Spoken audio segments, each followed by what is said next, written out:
जों एनडि हिसाबै जोबोद मजबुत मोनसे थासारियावनो दङ। जोङो जोबोद गोख्रोङै खामानि मावबाय थादों आरो सरकार हिसाबैनो भारत सरकार, आसाम सरकार आरो बिटिआर सरकार बे सरकारनि जोंनि जेफोर बिथांखिफोर बे बिथांखिया साफ्रोमबो रायजो राजानिसिम निश्चय सौहैदों आरो रायजो राजाजों सरकारजों जिखिनि फाराग दंमोन सिगांफ्राव बे फारागा दिनैनि सरकारनि समाव बे गैया जादों। बिजाथि सायख'जाखांनायनि उनाव बे आंनिनो माने न'खर जिल्ला हम जिल्ला बे जिल्लायाव न'खराव गिदिंनाय हाबाफारि आरो जोंनि मावथि मोनथामबो दोलोनि बिबानगिरि मावथिफोरखौ लोगो हमनाय आरो सिनायथि होलायनाय मोनसे हाबाफारि बे हाबाफारिखौ दिनै जिल्लायाव खालामनाय जादों आरो खालामनानै लोगो मोनफैनानै जोबोद गोजोननाय मोनदों जे जोंनि मावथिफ्रा फैबाय थानाय 7 अक्ट'खौ बिथांमोनहा नेबाय थादों।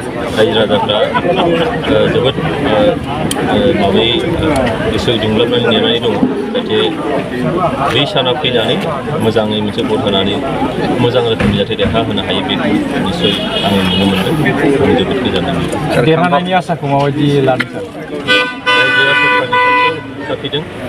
सरकाराबो रायजो राजानि गांनाय उखैनायखौ फोलोमनो थाखाय माखासे हाबाफारि लादों आरो बेबायदियैनो दिनैहाय रायजो राजा भटार रायजोफ्रा आथिखालनि सरकारनि सायाव मोनसे फोथायनाय निश्चय लादों आरो बे फोथायनाय लानानैनो जोङो नुयो जे फैबाय थानाय बिसायख'थियाव जोङो 70% निश्चय जों भट मोनगोन आरो बेबायदि जों आरामैनो देरहागोन। सार नाथाय खाम्बा बरगयारि बिथाङा बुंदों जे बर' जाथियाल' नोंथांनो भट होगोन बाखि जाथिया नोंथांनो भट होनाय नङा होनदों सार बेनि बेलायाव। एनडिए हिसाबै दिनै बर'ल' गैया। एनडिए होननानै बुंनाय लोगो लोगो बिजेपि दङ, एजिपि दङ।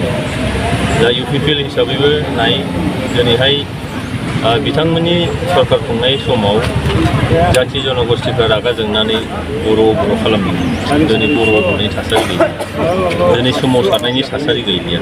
गासैबो हारियानो सोरखारजों सावरायलायनानै जेंना सुस्रांनो थाखाय जेब्लाबो बिथांमोना रेडि आरो बेबायदिनो जेंनायाबो सुस्रांजागोन। दा बेखायनो दिनैनि थारिखआव जों नुयो जे जाय बिथाङा एमसिएलए समष्टियाव बिथाङा गाज्रि रोखोमै जेनदोंमोन, दिनैहाय एमपिनि माने बियाब हिसाबै 9 एमएलए समष्टि गोग्लैयो। दा बेयाव बिथाङा जेखौ बुंदों बेसो उल्था जानानै थागोन निश्चय। मानोना दिनै एनडिए हिसाबै जों जोबोद मजबुत मोनसे थासारियाव दं आरो 70% भटआ जे एकदम मोनथारगोन बे रोखा। हिरा सरनिया बिथाङा अना बर'नि मुं लानानै थांनाय 10 बोसोर एमपि जालांबाय सार। दा बिथांखौ अना बर' बिथांमोना बिथांखौ फेजेननो थाखाय माबायदि थागथियारि जानानै दं होननानै नोंथाङा सानदों? आथिखालनि जिफोर थासारि बे थासारियाव हारि माहारिनि जिखिनि मोनसा मोनलायनाय बा बोराबलायनाय बा बे जाथिनि गेजेराव मोनसे नांलाय खमलाय जानाय बे जिनिसा दिनैनि थासारियाव गैलिया। बयबो दिनै गोजोनखौ लुबैयो, गोजोनखौ हास्थायो।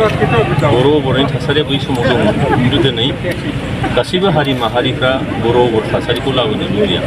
दा बेखायनो दिनैहाय एनडिएजों बयबो दङ आरो एनडिए हिसाबै जोङो मोनसे मोजां थासारियावनो देरहालांगोन। बेयाव बिभेदगामि मोनसे राजनिति, फारागथि लाबोनाय राजनितिया बाव मोनसे सोलिनाय नङा। मुगैनायनि राजनिति बाव गैलिया। दिनै एनडिए हिसाबै जों गासैखौबो बजबदों आरो बे बजबनायनि गेजेरजोंनो गासैबो हारि माहारिया सरकारनि सायाव मोनसे फोथायनाय लाखिदों, बिश्वास आरो आस्थाखौ बिथांमोनहा लाखिदों आरो बेबायदिनो फैबाय थानाय 7 अक्ट'आव जानो गोनां बिसायख'थियाव जों एनडिए हिसाबै जोबोद मोजां मोनसे भट शेयार मोनगोन आरो बेजों जों देरहागोन।